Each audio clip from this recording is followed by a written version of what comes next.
Hi friends, welcome to Nitya's Kitchen. இன்னைக்கு நம்ம பூண்டு குழம்பு எப்படி வைக்கிறதுன்னு பார்க்க போறோம். அதுக்கு முன்னாடி இன்னும் நீங்க Nitya's Kitchen சேனலை சப்ஸ்கிரைப் பண்ணலனா கீழ இருக்க ரெட் கலர் சப்ஸ்கிரைப் பட்டனை கிளிக் பண்ணிக்கோங்க. உடனே ஒரு பெல் ஐகான் வரும். அதையும் கிளிக் பண்ணிக்கோங்க. நாங்க போடுற வீடியோஸ் உடனுக்குடன் உங்களை வந்து சேரும். அதுக்கு தேவையான பொருட்கள் வந்து ஒரு பெரிய வெங்காயம் கட் பண்ணி வச்சிருக்கேன் பொடியா. ஒரு தக்காளி கட் பண்ணி வச்சிருக்கேன். பூண்டு ஒரு 3 பூண்டு அளவுக்கு தோல் உரிச்சு இந்த மாதிரி வெச்சுக்கோங்க. ஒரு நெல்லிக்காய் அளவு புளி எடுத்துர்க்கேன்.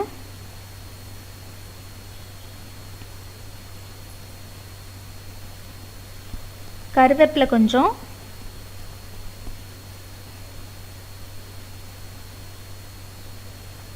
வெந்தயம்,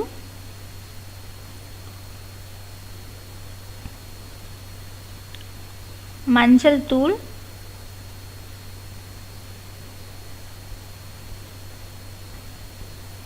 மிளகாய் தூள்,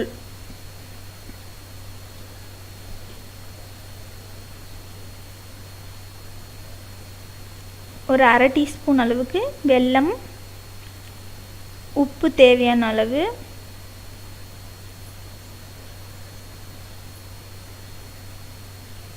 எண்ணெய், உங்கள் சாம்பார் பண்ணுற கடுகு சீரகம் தாளிக்கிறதுக்கு வானல் அடுப்பில்.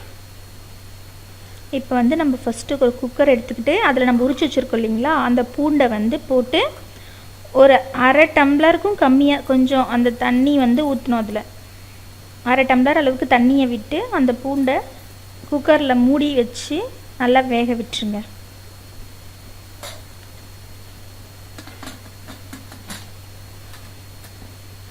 இந்த மாதிரி மூடி வச்சுட்டு ஒரு 2 விசில் விடுங்க போதும். 2 விசில் விட்டு ஆஃப் பண்ணிக்கோங்க.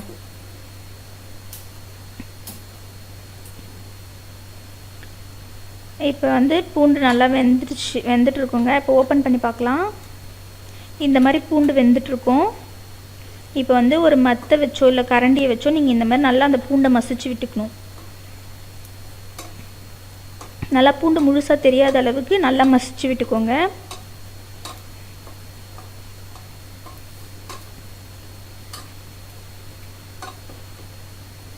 இந்த அளவுக்கு நல்லா மசிச்சு விட்டுக்கோங்க பூண்டை. அந்த பூண்டு பல்லு தெரியாத அளவுக்கு நான் மசிச்சு வச்சுருக்கேங்க. இந்த அளவுக்கு நீங்களும் மசிச்சுக்கணும்.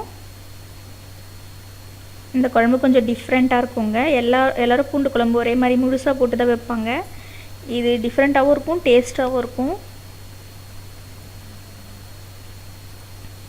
அப்புறம் புளியை நல்லா நீங்கள் ஊற வச்சுருக்கீங்க இல்லைங்களா, அந்த புளியை வந்து நல்லா கரைச்சி அந்த சக்கெல்லாம் இல்லாத அளவுக்கு அதை ஒரு வடிகட்டிலையோ இல்லை கையை வச்சோவோ நீங்கள் வடிகட்டி எடுத்து வச்சுக்கணும். இந்த மாதிரி நல்லா வடிகட்டிக்கோங்க. நீங்கள் எவ்வளோ குழம்பு வைக்க போகிறீங்களோ அந்தளவுக்கு புளி ஊற வச்சுக்கோங்க.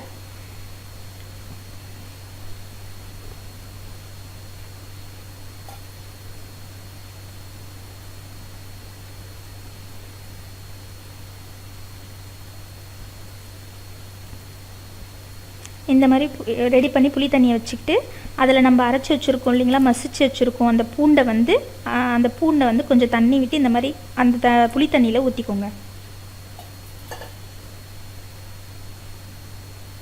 அதுக்கப்புறம் அந்த குழம்புக்கு நீங்கள் எவ்வளோ காரம் போட போகிறீங்களோ அந்த அளவுக்கு மிளகாத்தூள் அதில் ஆட் பண்ணிக்கோங்க.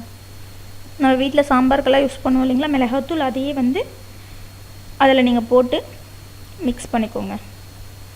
நான் 4 டீஸ்பூன் அளவுக்கு போட்டிருக்கேன். அந்த குழம்புக்கு தேவையான அளவு உப்பும் அதிலே ஆட் பண்ணிடுங்க.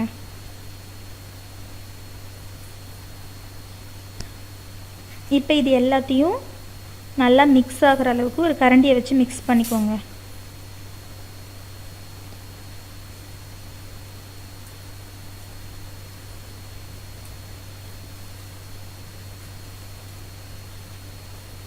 புளி தண்ணி, அந்த மசிச்ச பூண்டு, மிளகாத்தூள், உப்பு, இது 4ம் போட்டு நம்ம மிக்ஸ் பண்ணியிருக்கோம்.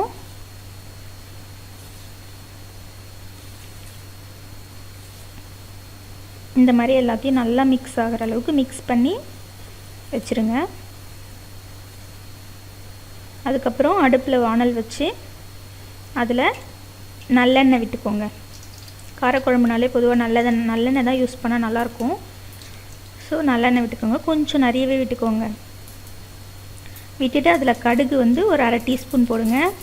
அதுக்கப்புறம் சீரகம் ஒரு 1/4 டீஸ்பூன் போடுங்க. சீரகம் பொரிஞ்சு வந்ததுக்கப்புறம் வெந்தயம் ஒரு 1/4 டீஸ்பூன் போடுங்க.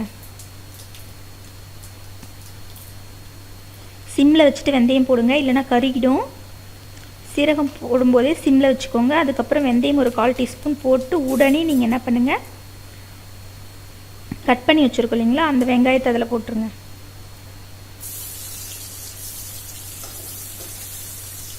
வெங்காயம் போட்டு நல்லா வதக்கி விடுங்க.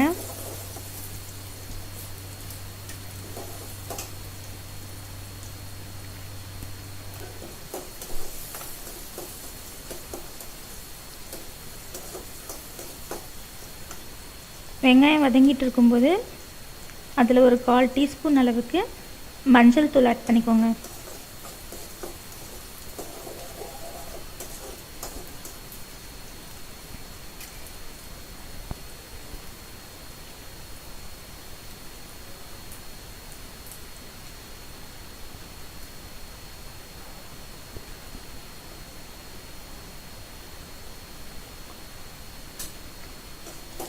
மஞ்சள் தூளை வந்து நல்லா மிக்ஸ் பண்ணி விட்டுட்டு, இப்போ இந்த வெங்காயம் வதங்கிறதுக்கு மட்டும் கொஞ்சமாக உப்பு போட்டுக்கோங்க.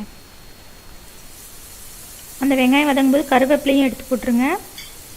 வெங்காயம் வதங்கும் போதே கருவேப்பிலை போட்டுருங்க, லாஸ்ட்டாக போடாதீங்க. இப்போ போட்டிங்கன்னா தான் நல்லா ஃப்ளேவர் கிடைக்கும்.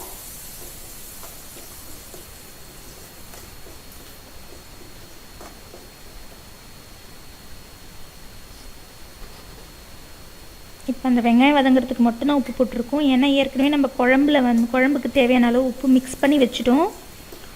ஸோ நிறைய போட்டுறாதீங்க, கொஞ்சமாக வெங்காயம் வதங்கிறதுக்கு மட்டும் போடுங்க. போட்டுட்டு நல்லா எல்லாத்தையும் வதக்கிடுங்க. இந்த அளவுக்கு நல்லா வெங்காயம் ஃப்ரை ஆகணும்.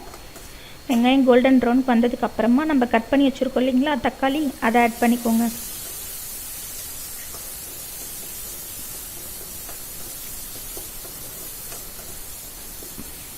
தக்காளி வெங்காயம் நல்லா சேர்ந்து வதங்கணும்.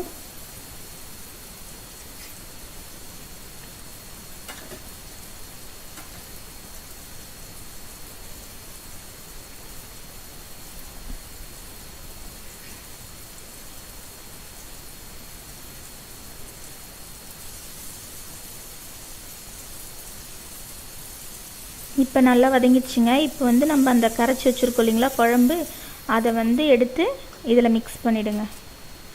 ஊற்றி இந்த மாதிரி நல்லா மிக்ஸ் பண்ணி விட்டுருங்க. எவ்வளோ உங்களுக்கு தண்ணி வேணுமோ அந்த அளவுக்கு ஊற்றி கொஞ்சம் மிக்ஸ் பண்ணி விட்டுட்டு நல்லா கொதிக்க விடுங்க.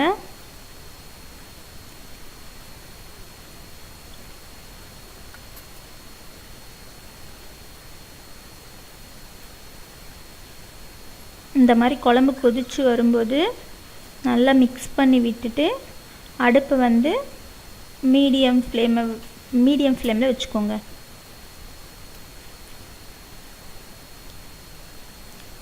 இப்போ கொதி வந்ததுக்கப்புறம் ஒரு 1/2 டீஸ்பூன் வெல்லம் சேர்த்துக்கோங்க.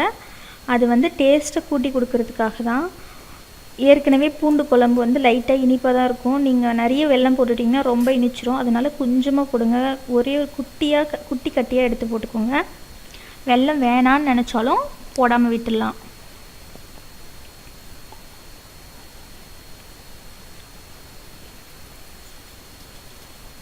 மீடியம் ஃப்ளேமில் வச்சு இந்த மாதிரி நல்லா கொதிக்க விடணும். ஏன்னா நம்ம எல்லாமே பச்சையாக மிக்ஸ் பண்ணி வச்சுருக்கோம். அந்த பச்சை வாடை போகிற அளவுக்கு இந்த குழம்பு வந்து ஒரு 5லேருந்து 10 நிமிஷம் அளவுக்கு கொதிக்க விட்டிங்கன்னா தான் அது நல்லா வாசமாக மாறும்.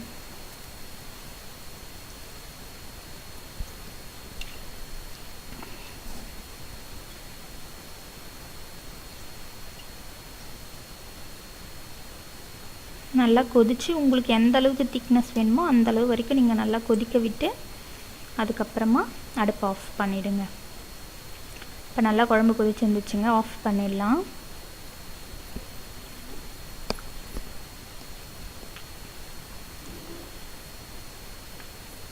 இப்போ நமக்கு பூண்டு குழம்பு ரெடி ஆயிடுச்சு. இது வந்து சாதத்தோட இட்லியோடலாம் சாப்பிட்றதுக்கு ரொம்ப டேஸ்ட்டாக இருக்குங்க.